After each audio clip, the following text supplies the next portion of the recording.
Yo, welcome to the channel YouTube, it's CruzerBass here, and today I want to discuss Pancake versus VR. 2D monitor gameplay versus a full immersive virtual reality experience.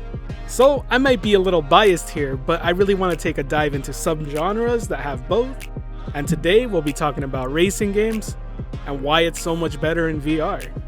So I guess first a little background. I've been playing racing games since Gran Turismo 2, and throughout my life I've never stopped. I've played everything from your Gran Turismos to your Assetto Corsas to your Need for Speeds in between, and I continue to play them to this day. That being said, the moment I tried it in VR, I realized how much better of an experience racing games are there. And believe me, when I say better, I don't just mean immersion, I mean competitively, you're better off playing in VR than a triple monitor setup. And I'll touch on that fact a little bit later, but first off I have to go with the wow factor. I mean, just sitting inside a car in VR is insane. That whole experience of looking around your interior however you want as if you were actually sitting there is unbelievable.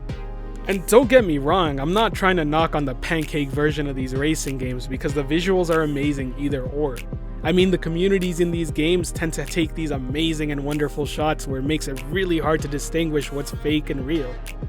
But I mean, in VR, you just can't help but be in awe the first time you sit in that Lamborghini Aventador looking at that interior, being like, is this really what it's gonna be like when one day I plan on renting this thing just to drive it down a strip of road?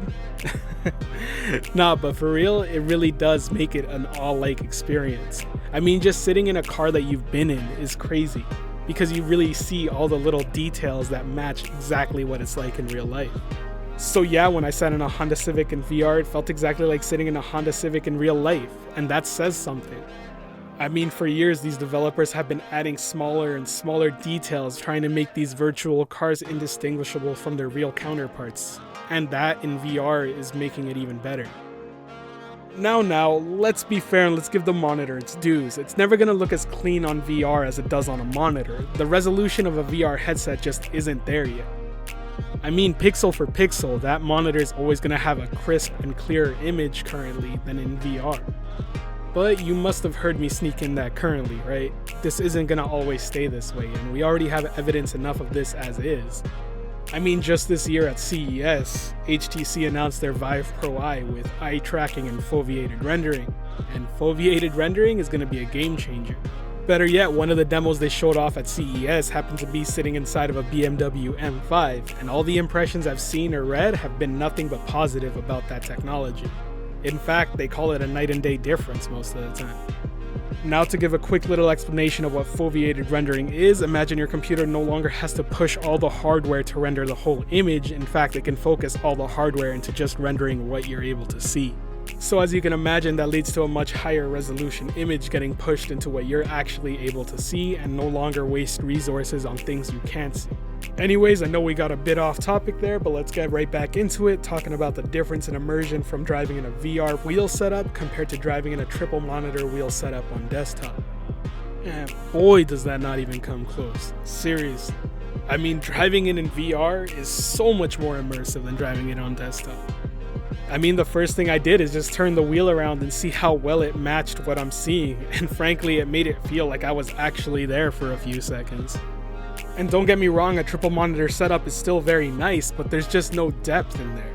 And if you've driven in real life, you know how important depth perception is when it comes to driving.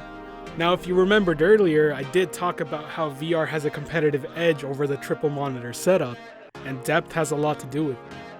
In fact, I'd go as far to say that having a good VR headset is just as important as having a wheel setup nowadays.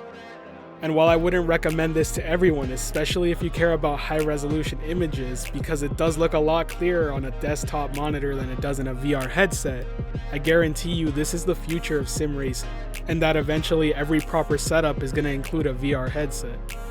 As these headsets get cheaper, lighter, more comfortable, and higher resolution, as well with new technologies like eye tracking, I can't see this going away, especially for this genre. I mean, just taking a look at the sim racing community on YouTube, you can see a lot of them switched over to VR headsets. Why? Because of the benefit it provides. I mean, there's already videos on YouTube of people comparing their lap times in VR compared to their desktop monitor setups, and we're talking seconds of difference here. And while that not might sound like much, to anyone who knows racing, a few seconds can mean everything. I gotta give it to the sim racing community. It really seems like they're the community that adopted VR the fastest too. And I think that says a lot about the implementation of VR in the racing genre at its current form. I think currently it's possible to replace your monitor with a VR headset if you're only doing sim racing. That being said, if you can't deal with the lower resolution, you must wait until the new headsets come out, but I have no doubt in my mind that eventually that's just going to be the way to go. Anyways, now that you've heard my opinion on VR racing compared to pancake racing, as I like to say, let's talk about the games. Now, if you're on a PC headset, the current games I can recommend are Dirt Rally, Project Cars 2, iRacing, Assetto Corsa, and Assetto Corsa Competizione.